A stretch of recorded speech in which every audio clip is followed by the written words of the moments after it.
사순절 묵상 26번째. 고민하되 결국 순종하라. 요한복음 6장 5절 6절 말씀. 예수께서 눈을 들어 큰 무리가 자기에게로 오는 것을 보시고 빌립에게 이르시되 우리가 어디서 떡을 사서 이 사람들을 먹이겠느냐 하시니, 이렇게 말씀하심은 친히 어떻게 하실지를 아시고 빌립을 시험하고자 하심이라. 아멘. 성경에 나오는 수많은 기적 중에서 가장 인상 깊은 사건으로 언급되는 것이 바로 오늘 나눌 오병이어 기적입니다. 실제로 4개의 복음서에 모두 기록된 몇 안 되는 사건 중 하나입니다. 그만큼 이 일이 사람들에게 주는 충격이 컸다고 할 수 있는데, 이유가 무엇일까요? 무엇보다 상식적으로 있을 수 없는 사건이기 때문입니다. 그리고 다른 한편, 그만큼 당시 사람들에게는 먹고 사는 문제가 절박했음을 의미합니다. 예수님과 제자들이 쉬기 위해 한적한 곳에 갑니다. 그런데 예수님을 본 사람들이 그곳까지 쫓아옵니다. 얼마나 영혼이 갈급하면, 얼마나 인생이 고단하면 여기까지 올까? 불쌍한 마음이 든 예수님은 다시 말씀을 전하십니다. 한참 뒤 해가 지기 시작합니다. 어두워지기 전에 무리를 빨리 돌려보내는 게 맞습니다. 그런데 문제가 있습니다.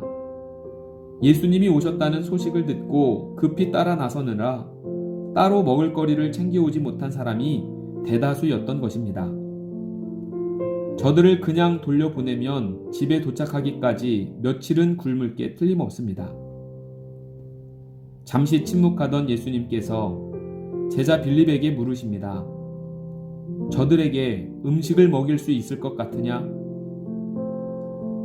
잠시 고민하던 빌립이 대답합니다. 어렵습니다. 200데나리온 어치 빵으로도 부족합니다. 우리는 이 사건의 결말을 압니다. 한 아이가 생선 2마리, 빵 5개를 넣어놓자 예수님이 기도하십니다. 그러고는 무리에게 음식을 나누어 주시는데 모두가 배불리 먹고도 12바구니가 남았습니다. 빌립의 걱정과는 달리 한 푼의 돈도 쓰지 않은 것입니다. 그래서인지 우리는 대개 식비를 고민하고 계산한 빌립의 태도를 믿음 없는 행위로 치부해 왔습니다. 그런데 과연 빌립의 태도가 완전히 잘못된 것일까요? 아닙니다. 빌립은 현실에 맞게 최선을 다해 고민했습니다. 그러면서도 음식을 나누어 주라는 예수님의 명령이 떨어지자 모든 생각을 접고 순종했습니다. 우리는 예수님이 아닙니다. 내일 일을 알지 못합니다.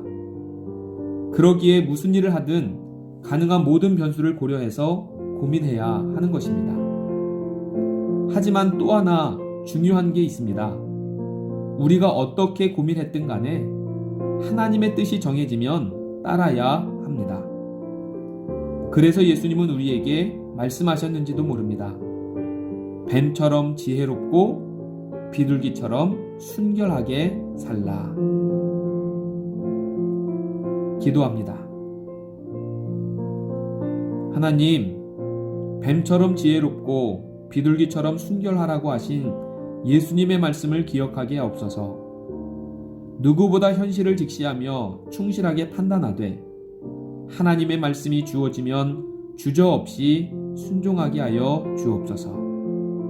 온 세상의 주인이신 예수님의 이름으로 기도합니다. 아멘.